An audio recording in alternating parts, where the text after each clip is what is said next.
Hey guys, Professor Goodman here. So I'm going to go over some of the homework for Chapter 13 and Chapter 14. That'll be the homework that's due right after the test, right when we come back. So this material now we're getting into hypothesis testing, so this becomes a little more difficult. So try to follow along as best you can, and then the homework problems that I don't go over, try to extrapolate what you learn from what I show to those other problems. But I'll try to go over some of these as best I can, and hopefully they make sense. All right, so first off, let me just kind of give you an overview of what a hypothesis test looks like. So the actual procedure in the problem, you're given kind of how to find your information. You have these different test styles, which there's a left-tailed test, a two-tailed test, a right-tailed test, and so on. And they all have a certain procedure. So you'll learn about this procedure through class, and also I have uploaded a little bit of a kind of a helpful guide, an Excel spreadsheet that should help a little bit with that, and I uploaded it onto iCollege. Okay, so this is the procedure. So we're going to use this. I'm just going to go over the examples. I'm going to assume that we've learned a little bit about this stuff, and hopefully that will help a little bit.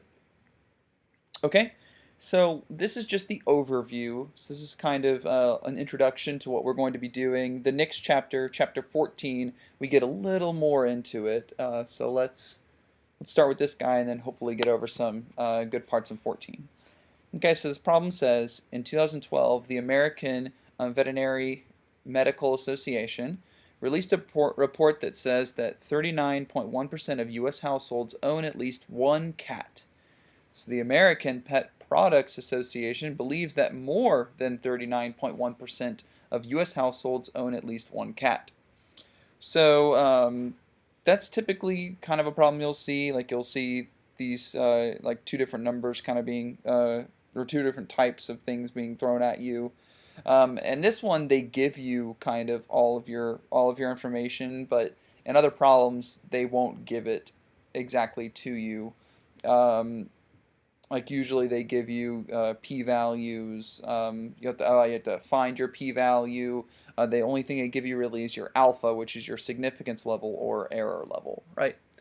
Okay, so let's read the rest of the question. Suppose the APPA conducts a survey in which a random sample of 1,000 households were asked if they own at least one cat. So our sample here, 1,000, so our little n equals 1,000. Suppose that the following conclusion was made. The data observed does not provide significant evidence that more than 39.1% of U.S. households own at least one cat. Okay, so the procedure for hypothesis testing is you have your initial hypothesis here, right? So this is your initial hypothesis. They call it the null hypothesis. This is just the thing that you start with, right? So this is what you believe to be true, and it's usually always equals. So this is just saying your population mean mu is equal to whatever they say it is. In this case, we're looking at a proportion, but you can see that it's the same as, these will be the same for any measurement of center. So this could be your population proportion is equal to p sub 0. Okay, so that just means, just know that in your initial hypothesis, it's always the guys are equal, and then this part, your alternative hypothesis, think of this, you are the statistician. So when you're doing your study, you're saying, hey, it's known, like we know possibly that these two numbers are equal. Well, what if I think, I took a few samples and I've realized that maybe this number is actually bigger than this number. So that will be my hypothesis. So the alternative hypothesis is always the one that you're actually testing. What you do is you assume that your null hypothesis or your initial hypothesis is true, and then you test against your hypothesis. Of course, the right tail test, this is just what this means. When you're doing a right tail test, it means you have your sample data, and you're testing to see if the sample data is far enough above this known data value, so far enough above the equals, to be considered too far above it to not be that number anymore. And then it's the same thing too with the left tail test, except everything's the same except if it's too far below this mean. Then, of course, two-tailed test means too far above or below this mean, right? So a good example to think about, like kind of just getting ourselves into the mindset, is this guy right here. So this example, let's just say that, I don't know, in some state or country or whatever, you're talking movie prices with your friends. Okay, so let's say that this is your friend, and this friend is kind of annoying because they're like, "Hey, I go to movies all the time, so I know that all of the movie ticket prices, they should always be around $10." Okay? So, let's think about this. So, if you are a moviegoer and you're like, "Okay, I'm going to go see two different movies." Let's say that the first time you spend like about, let's say, let's say $9.76. And then the next time you go, it's about $10. So let's just say $10 and maybe 79 cents. Okay, so let's look at this for a second. So the first movie you went to go see was below $10. Now, when you're thinking about this, are you like, okay, is this close enough to be considered $10? I mean, it's only 24 cents, right? So maybe you're looking at this and you're going, yeah, I would consider that to be $10 because it's close enough to $10 to where I would round it up to $10, right? So then you would say maybe the statement isn't true. Now look at this guy. This is $10, almost $10.80, right?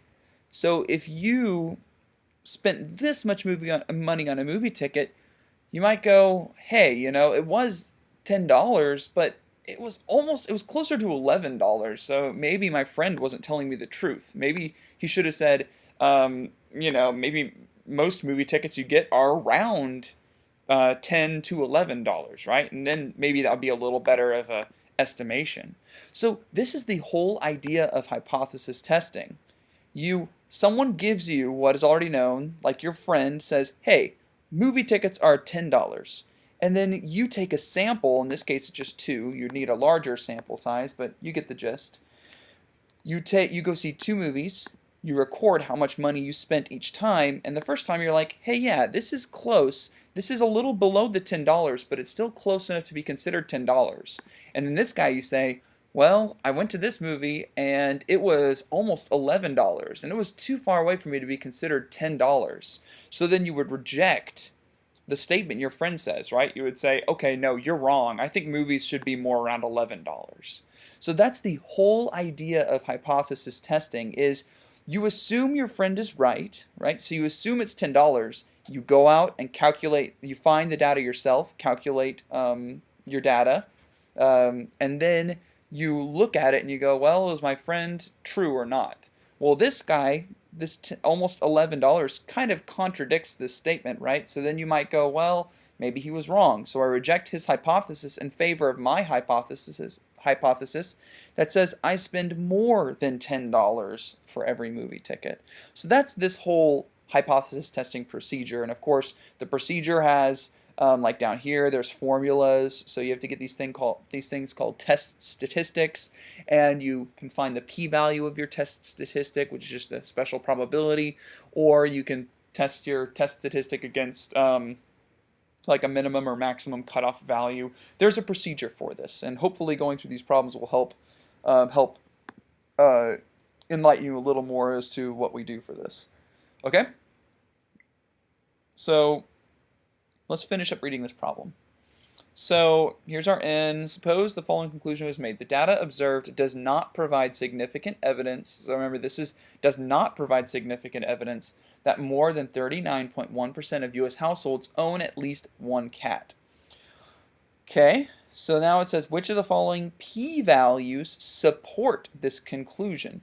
Now, when it says that the data observed does not, so does not provide significant evidence, this means that when you went out and you tested your hypothesis, or in this case, their hypothesis, when you went out and tested their hypothesis, you could not find enough information to support it.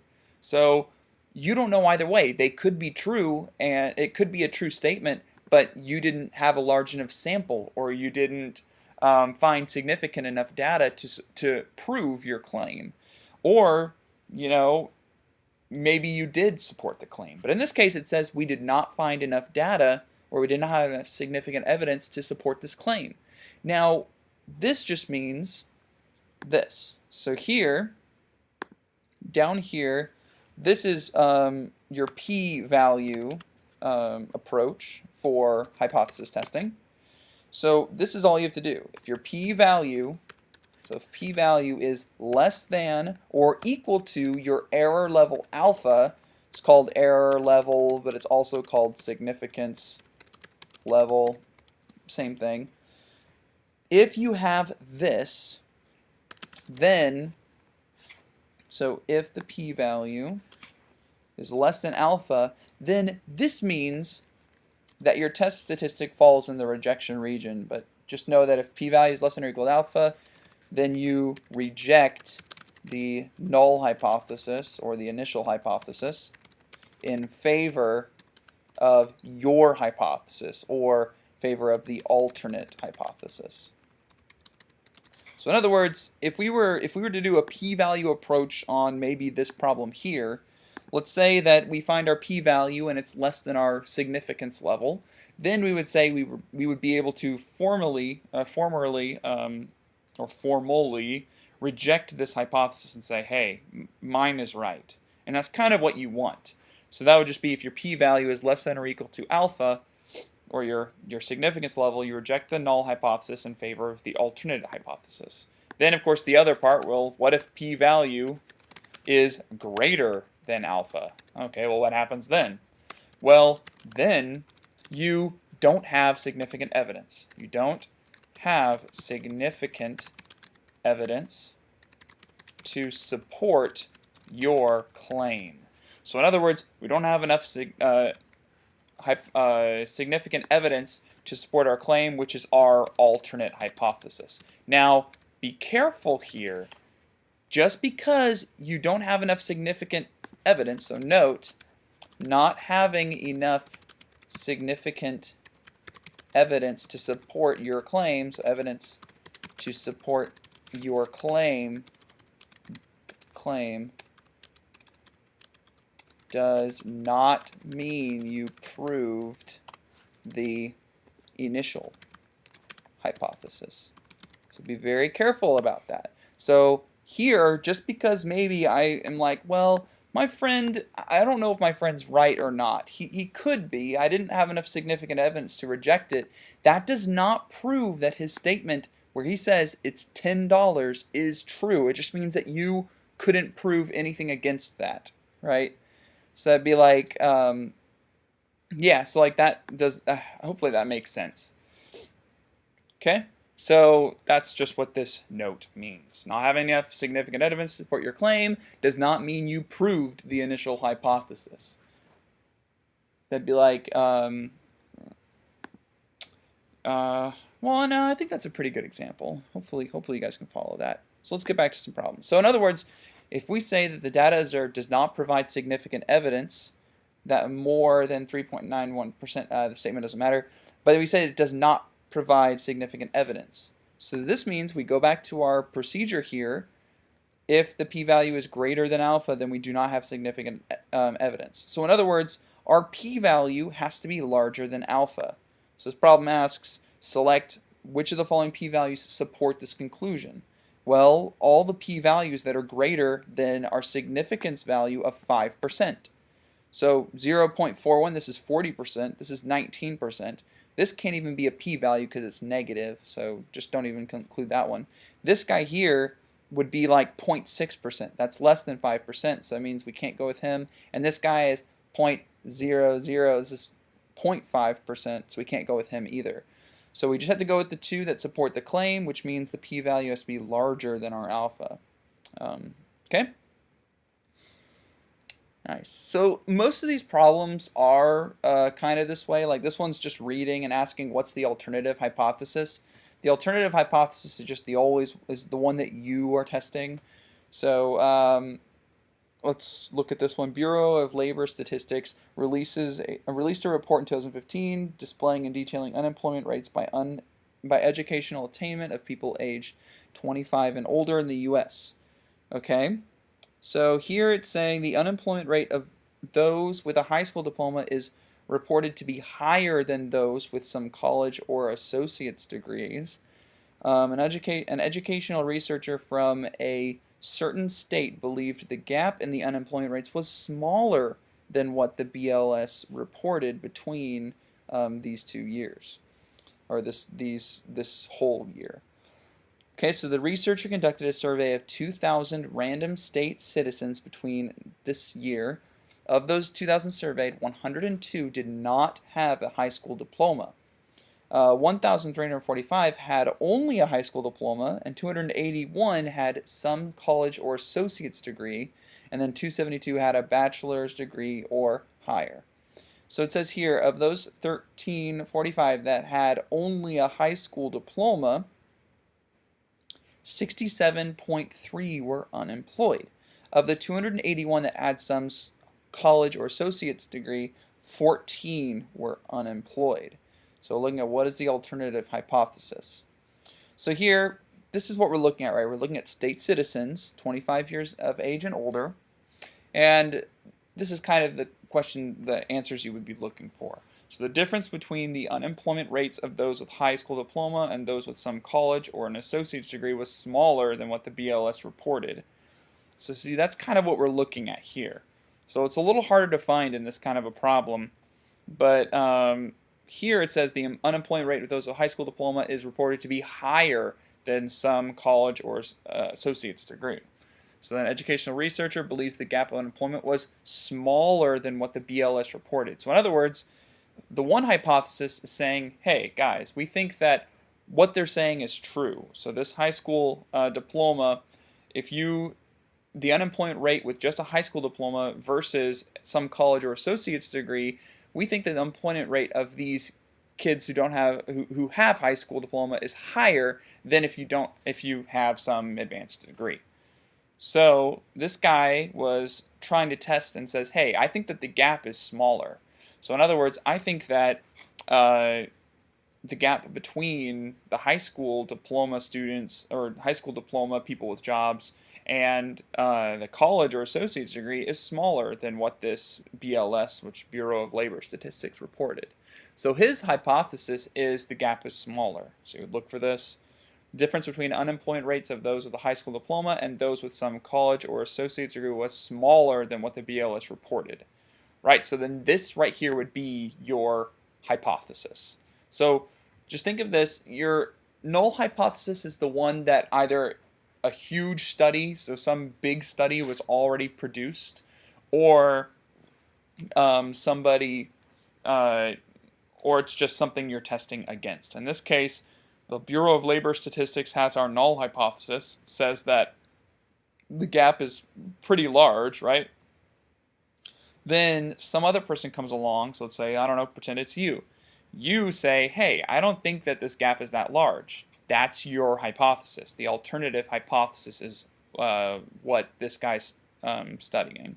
So he believes it's smaller. So let's keep going.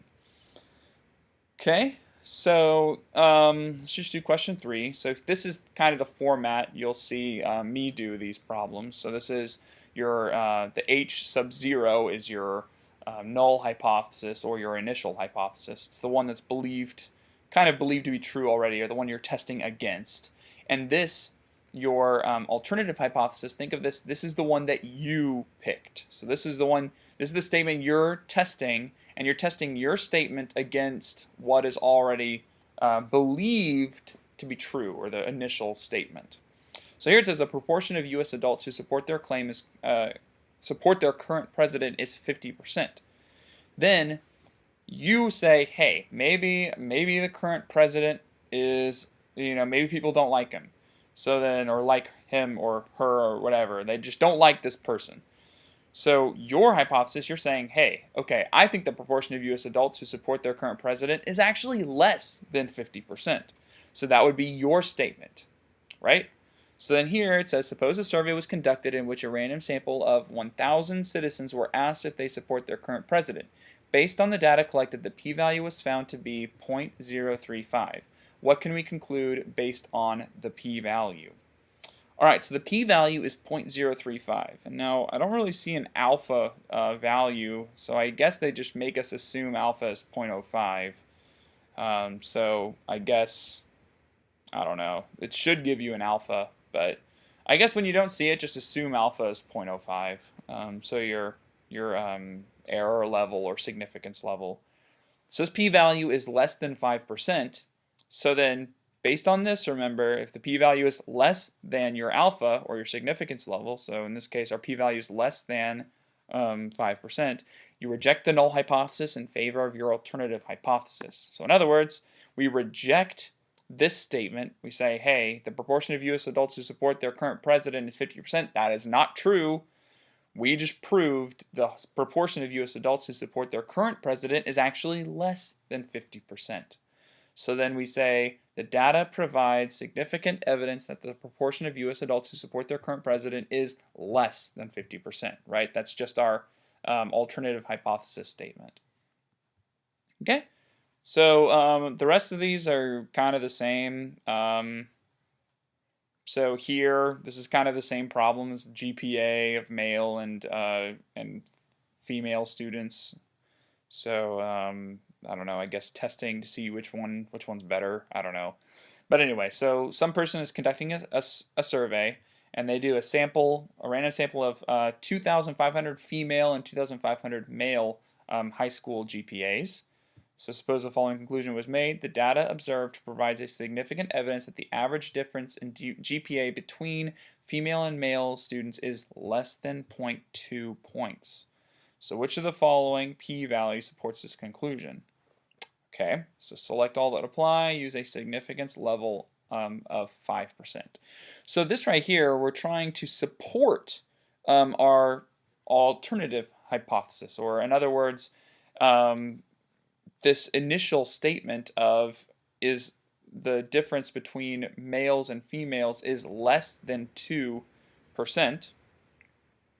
That one was actually proven to be true.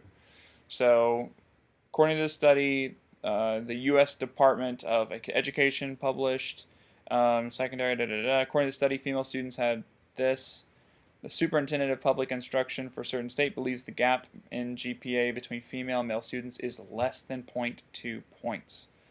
Okay, so this just means that they're really close, right? So females have a little bit are a little smarter in high school, or they have better grades, and the guys not still have okay grades, but still not nearly as good as the females. So in other words, this is just saying, hey, she says that we believe this difference is less than 0.2 points. So in other words, she thinks that the gap between female and male students on average is pretty close, right? So that's just what this study is saying. So it says that average difference is less than 0.2 points. So that was her statement. So the alternative statement. If the alternative statement is true, this means your alpha is less than 0.05. So in this case, you just choose the values that are less than 0.05 and you're good. Okay. So that's these are other type problems that are, you'll be just having to read. A lot of this stuff is just a lot of reading, so I was trying to skim over some of it, but in order for it to make sense, I don't really have to, kind of have to read through most of it. Okay, so let's do this last problem, and then we'll get on to chapter 14. So according to a report published by the Bureau of Labor Statistics in April 2015, women were making 78 cents for every dollar that their male counterparts were making. Huh. That's interesting, huh? So some business partners of a large company believe that they compensate men and women more equally. In other words, businesses were saying, "Hey, that's unfair for for you guys to say that about us. We're trying to give everybody their fair share. So we're going to try a test to see, well, are these people just lying, and are they more biased towards the males than the females, which would be a big problem, right?" Okay, so reading on, they tasked their HR department to provide statistics displaying and comparing mean salaries of men and women in their companies. A random sample of 400 men and 400 women were uh, from the company was observed. Okay, so what is the null hypothesis?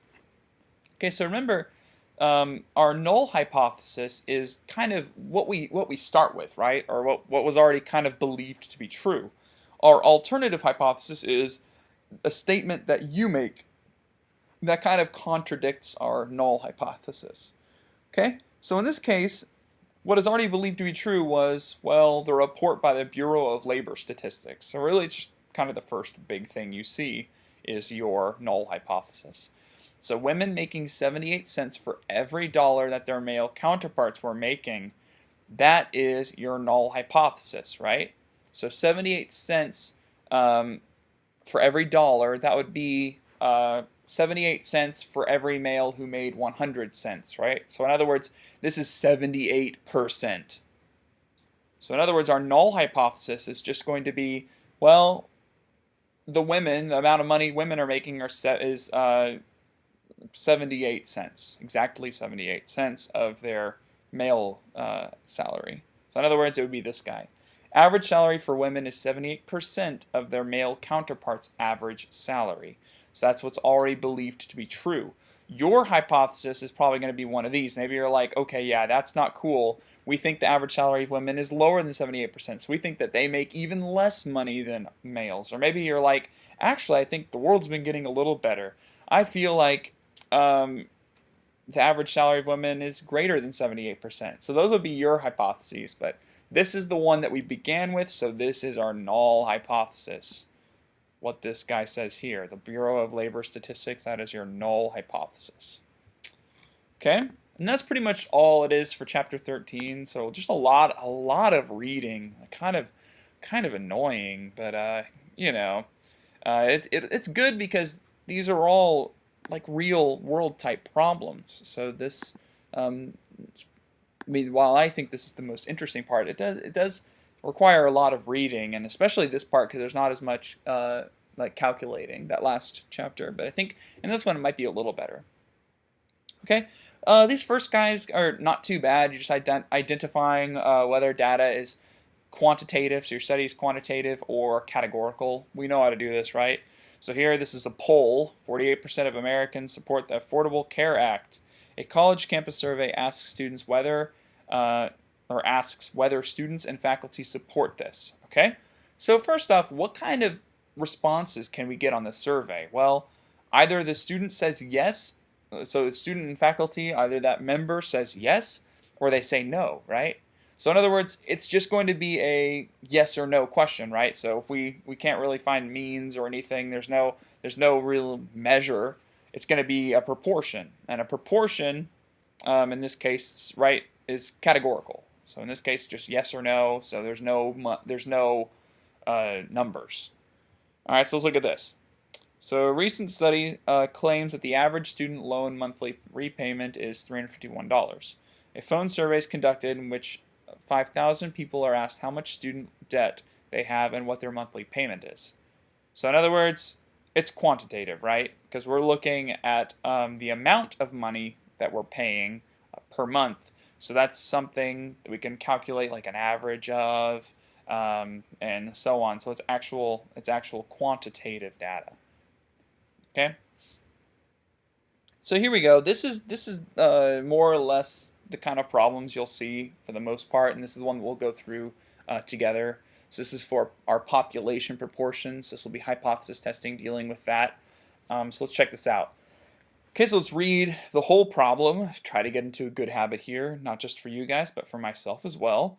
In a recent Gallup poll, 61% of Americans support the replacement of the Affordable Care Act with a federally funded healthcare program that provides insurance for all Americans.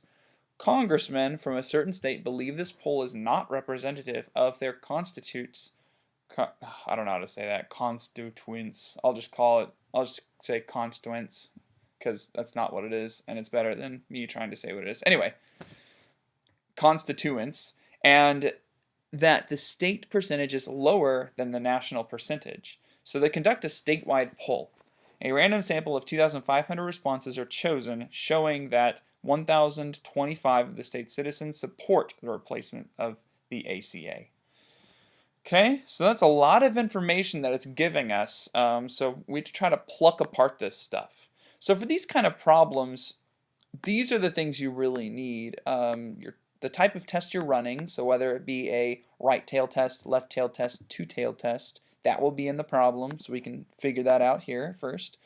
Your P, this is the proportion that is supposed already to be true. So you're like, hey, this is you know what it is. We already know this guy, so we'll have to look for him in the problem too. Now, what you also need, which is the most important, and I can't believe I didn't put it there, you need your null hypothesis and your alternative hypothesis. We have to identify those guys, and we can do that in this problem. And this part will tell us what type of test it is.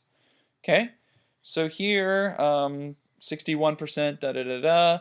A random sample of 2,500 responses are chosen, showing that 1,025 of the state's citizens support the replacement. All right. So it doesn't really look like, let's see, congressman think, da-da-da-da. So yeah, let's look. So a federally funded program, congressmen from a certain state believe this poll is not representative. Ah, okay. So they say that the state percentage is actually lower than the national percentage. So in other words, here we're just saying our mu. So this is, I don't know, well, in this case it's p. So we're saying p. These guys always deal with p.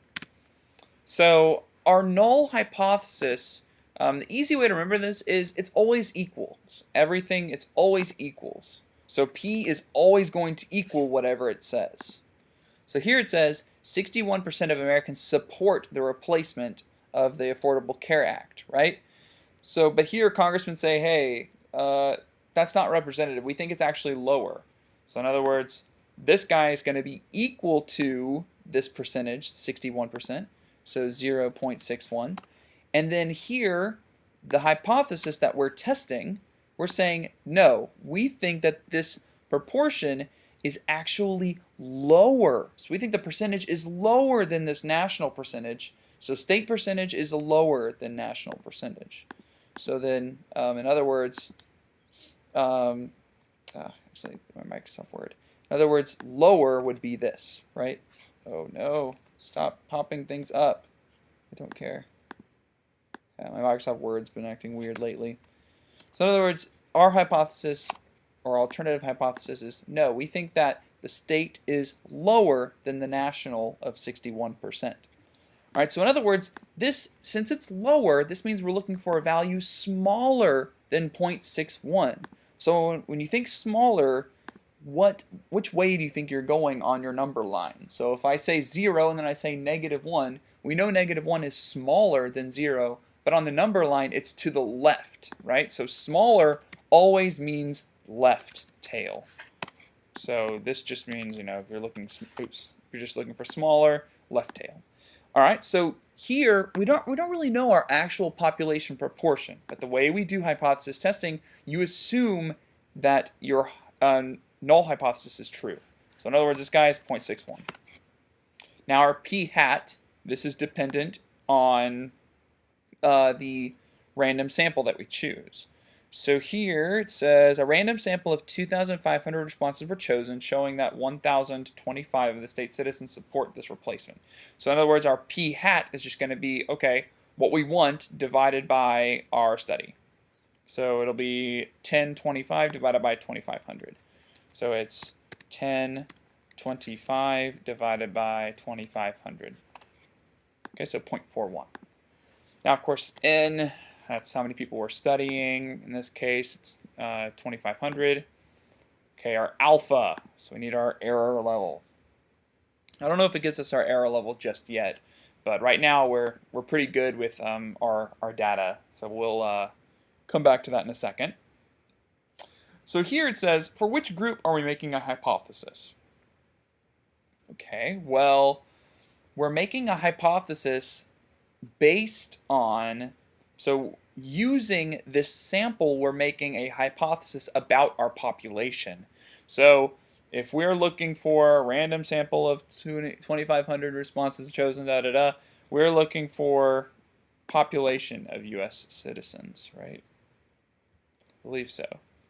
So what is the proportion P sub 0 for the null hypothesis? Okay. So this guy, P sub 0, that's just what we have here. See, P is equal to this P sub 0. So it's just whatever's given in your null hypothesis. So 0, 0.61. How do the congressmen think the state citizens will compare to the 61% citizens that support the replacement of the ACA? Okay, so how does a congressman think the state citizens will compare?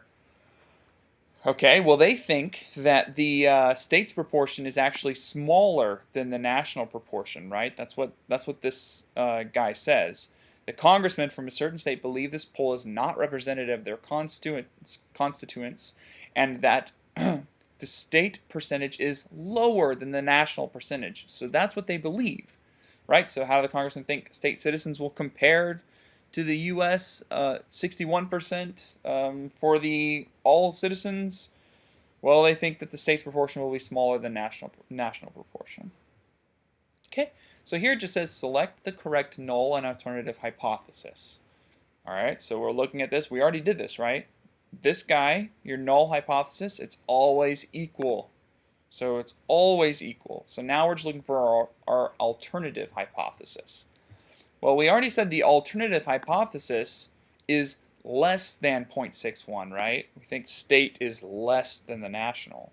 So look for the less than, and with the H sub A, don't do the H sub O, because this is still your null hypothesis. H sub A is your alternative hypothesis. So then there you go, that would be it. Okay, so what does the proportion in the null hypothesis represent? Okay. So the proportion in our null hypothesis, well, let's see. So our proportion in the null hypothesis says 61% of Americans support the replacement of the Affordable Care Act provided for all Americans. So it looks like it's all Americans. So it'll be the number of Americans who support the replacement of the ACA. So proportion of state citizens who support, what does the proportion in the null hypothesis represent? Let's see. So what does that represent? I want to say it's the national. Oh, okay, so it is state. Okay, so let's look back at this. This is what does the proportion in the null hypothesis represent? Okay, so this guy says 61% of Americans support the replacement of the Affordable Care Act with a federally funded healthcare program that provides insurance for all Americans. Congressmen believe that the state percentage is lower than the national percentage. Oh, that's what it means. Okay, sorry. So what does the proportion in the null hypothesis represent? So this proportion we're looking for here, this guy, we're saying we think the state is less than national, right? So we're not looking at national. We're saying that the state and the national are equal. Well, here we're saying the state is less than 0.61. So in other words, the proportion that we're actually looking at is the proportion of state citizens. So even though it says that the national is 61%, they're just saying, okay, all Americans in general, 61%, they support this federally funded healthcare program. And then congressmen say, hey, actually, it should be less than the 61%. So now we switch from national to state. So this guy is saying the proportion of state citizens. So yeah, that's what we would do for that one. All right. So now it asks us for what is the test statistic for this scenario. So now here we're going to actually use a formula. So our test statistic, so we don't have our alpha just yet, but our test statistic, we're going to use this formula. So it's your p hat minus your p. Now remember, when we're doing hypothesis testing, we're assuming this guy's true. So in other words, this p is just going to be 0.61. So it's going to be your p hat minus p divided by the square root of your p times 1 minus p divided by n, right? So in other words, this is just your standard deviation. So it's this difference divided by the standard deviation. In other words, we're just finding the z-score of this guy. Okay, so our test statistic, z, open parentheses. You just have to do a lot of the stuff that's kind of annoying. Click on your p hat minus your p, right? That's your numerator, so remember to put it around its own set of parentheses. Divide square root, okay, open parentheses for square root, and then open them again, because within the square root, look, you have something going on in here. So you'll have to have its own set of parentheses for this numerator as well. So it's your p, so our p is the 0.61 times, open parentheses again, 1 minus your p, close. Okay, so that closes purple parentheses, that just closes this guy, but the red closes the numerator within our square root. Okay, so now we can do divide by 2500. So be careful not to put another set of parentheses here, because then you're not dividing your square, you're not square rooting your n. Okay, so that is our test statistic, about negative 20.5. Ooh, that's huge. Like, or really, really small. That's a Don't really see that too much in real life. If you see that, it's pretty significant. You found something pretty awesome, so there might be some good money in it for you. It doesn't happen very often, though. Usually the hypotheses are a little better than this. Okay, so enter your answer in the box as a decimal rounded to 5 places after the decimal. And remember, it's the 5 places after the decimal. Don't worry about this. This looks like I got it right this time, but sometimes it steers you in the wrong direction. So just do 5 places. Okay, so 5 places would be, starting at this decimal, 1, 2, 3, 4, 5. All right, so the guy to the right is 9, so this means he becomes 1, and then everything is erased, right? So there we go, so 5 decimals. What conclusions can we draw from the p-value and or test statistic? Okay, so now we're going to find our p-value. So our p-value is actually pretty simple. So the way you find your p-value is you just find the area in the direction of the tail test that you're doing. So in other words, we're doing a left-tailed test, so your p-value is going to be area to the left of your test statistic. So if we're looking for a right tail, it'll be area to the right. If it's this, area to the left. So that procedure is pretty simple to memorize. So here we go. So how do we find probability when we're given a actual data value? It's norm.s.dist. Okay, so our z1, and there you go. This guy is extremely small. He's 1.2 times 10 to the negative 23. So this means he's this number, but take this decimal and move him to the left 93 times. That means 92 zeros before you even see anything at all. So definitely 0. So our significance level, it says, is 0.05.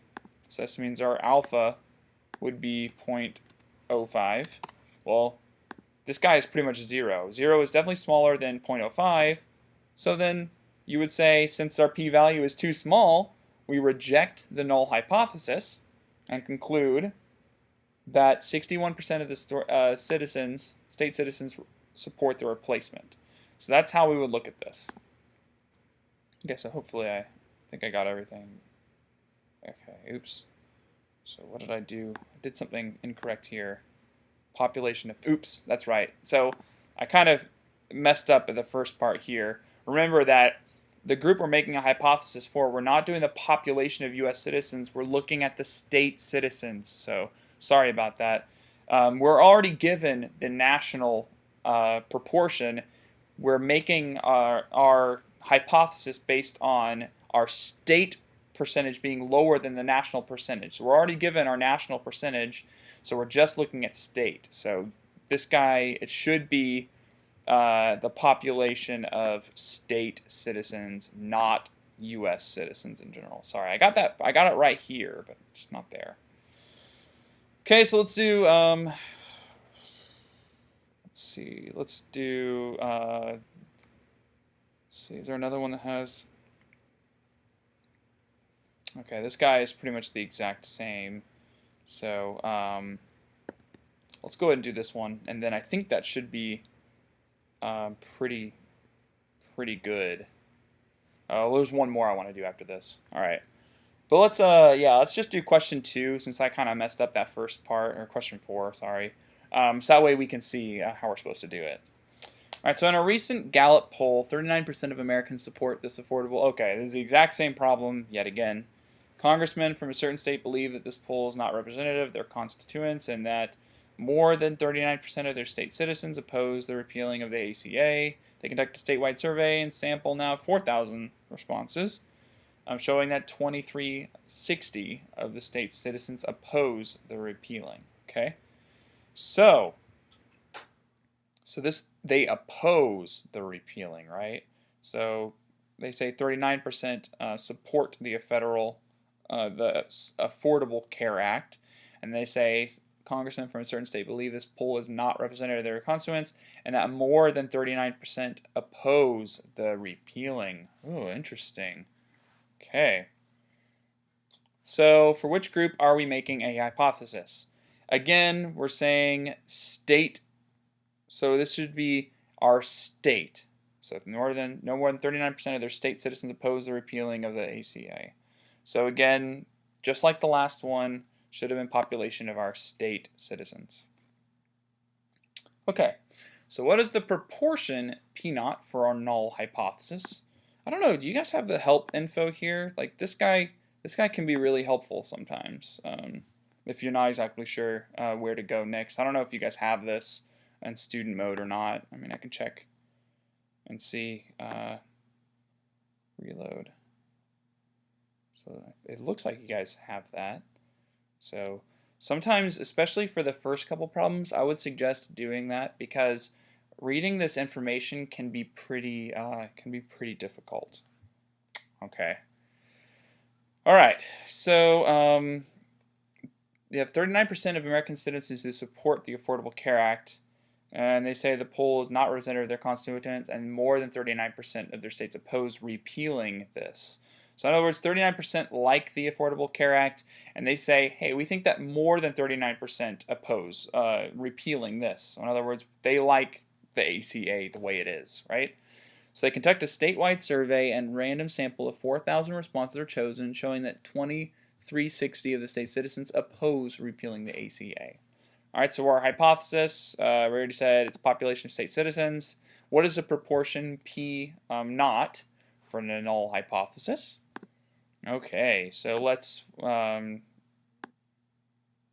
me get all this stuff out of the way because it's going to change now. These guys will also change. So here it says, what is the proportion P naught for the null hypothesis? This is just the one that's always given, right? So in other words, 39% support the Affordable Care Act. So 0.39. So 0.39. How do the congressmen think the state citizens will compare to the 39% of the U.S. citizens who support the ACA? So they think that the state's proportion will be larger than the national proportion, right? Because we're still, because it's kind of weird because they say they say repealing the ACA. So I guess repealing the ACA just means they're changing this one, right? So opposing repealing the ACA means that they support the ACA. So the wording is kind of weird there. Hopefully it doesn't happen too often, but it's just not cool to look at. Anyway, so yeah, the stated proportion will be larger than the national proportion. That's what they think. They think more people like the ACA in the state than on a national level. Okay, so choose the correct hypotheses for this scenario. So we're going to do this again. So let's go back here, do this problem. So remember, we're dealing with proportions. So in your null hypothesis, it's always equals. And then this guy, well, they say they think it's larger, so it's going to be greater than. Now we just got to find the number. So they say it's 0.39. So our P naught is 0.39, and we already figured that out. So then our null hypothesis, we say, hey, it's equal to this, right? The state and the national level both equal 0.39, but P is greater than 0.39. All right, so in other words, now look what kind of type of test this is. This is a right-tailed test, right? So in other words, we're getting values that are larger and larger than our p being 0.39 until we're large enough or high enough above 0.39 to not be considered 0.39 anymore. So this is a right tail test. Okay, so our p 0.39, our p hat, that's based on our sample. So we conduct a statewide survey and random sample, 4,000 people and 2360. So it's going to equal 2360 divided by 4,000. Oops, not 400. That would definitely give you a strange answer. It would not be a proportion. I think it was 4,000, right? Yeah, 4,000. Okay, so we're showing that 2360 of the state's citizens oppose repealing the ACA. All right, so now we have our hypotheses, right? So I'll throw those over here so we can look at them while we do this. So we want to select the correct ones. So let's see which ones are the correct guys. All right, so choose the correct hypotheses. So our null hypothesis is equals, p is equal to 0.39. So look for h sub 0 or h sub o equals, and there we go, right there. And now this guy is greater than 0.39. So our other hypothesis is greater than 0.39 right here, right? So these are our two hypotheses. So that's kind of the first step in these kind of problems. It's identifying our correct null initial hypothesis and alternative. So what does the proportion in the null hypothesis represent? Okay, so the same thing, right? It's the proportion of the state citizens who support or support the ACA, but supporting the ACA means oppose repealing it, right? Ugh, jeez. All right, so U.S. citizens, no. Proportion of state citizens who oppose repealing the ACA. So that's this, right? Oh, jeez. So many like negatives. Anyway, test statistic. So we got to do our formula yet again. So we're going to do the exact same thing that we did before. So open parentheses. Remember, we're doing this formula here. So it's your p hat. So my p hat is this guy minus my 0.39. Oops. Minus 0.39 divided by, okay, so remember we're dividing by the square root of my p times 1 minus p, so open parentheses for my numerator. It's my p times 1 minus p. Okay, close off this. So I just closed off this. I don't know why the color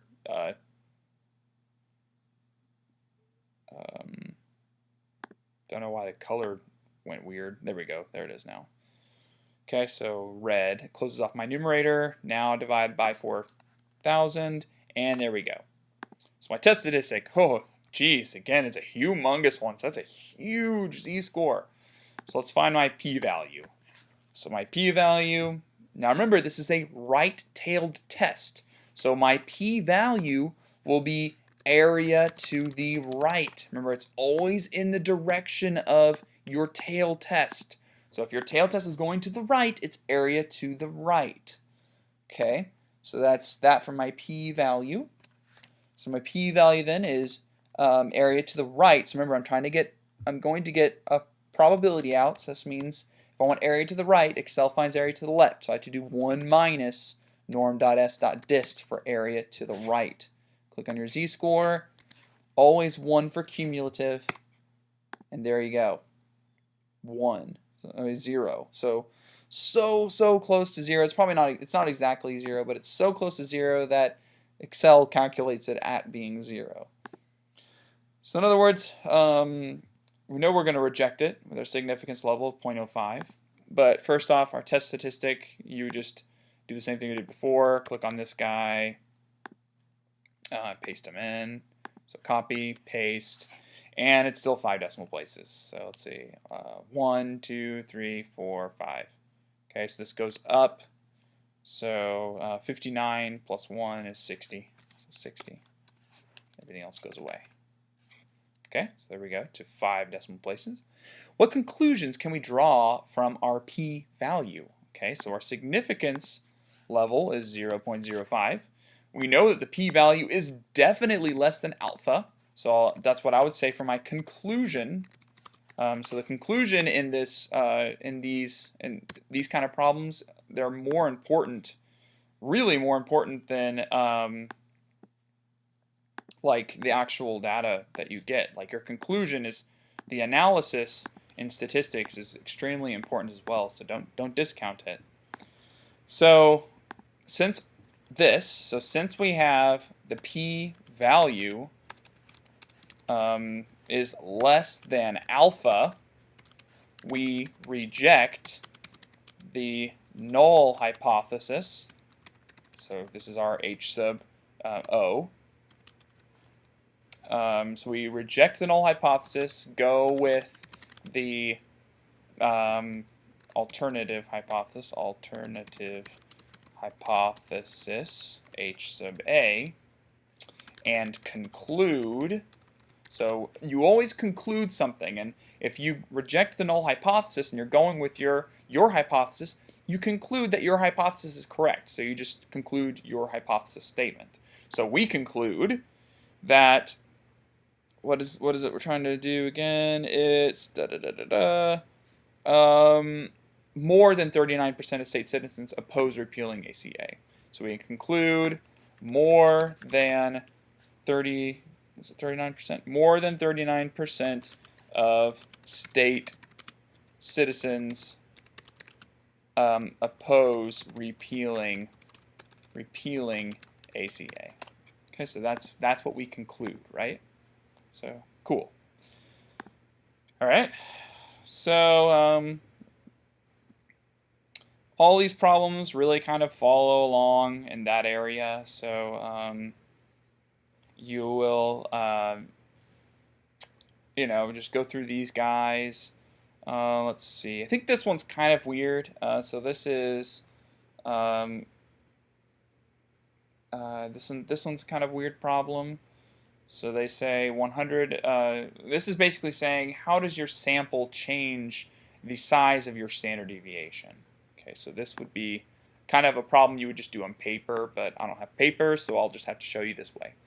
So here we have the standard deviation. So our standard deviation is for 100 people is 0.1. Now they want us to do for 2,500. Was it 2,500? Click to activate. No. 2,500. Yeah. For 2,500, they want to know, well, what's my standard deviation for that? Okay, so there's a nice way to figure this out. So this is a proportion problem. So remember that in this formula, the n kind of comes down here under the square root, right? So in other words, in this case, our denominator, we're dividing after we finish everything for the standard deviation. Once you do that whole part in the top, we're basically dividing by square root. So square root of 100, right? So that's what we're doing in this formula. So if you take the square root of your n, then that guy can go down in the bottom, right? So you're dividing by this square root number. All right, well, what happens when you take the square root of 100? It becomes 10, right? Okay, so your standard deviation over here, this is going to be kind of the same way, right? You're still doing the same thing, but now your n is no longer just 100, now it's 2,500. Well, what's the square root of 2,500? So you do square root 2,500, or you can just remember that it's 50. So 50. So in other words, proportionally here, it's changing by a factor of, well, how many tens can go into 50? 5. So in other words, just do this guy divided by this guy, 0.2. Right?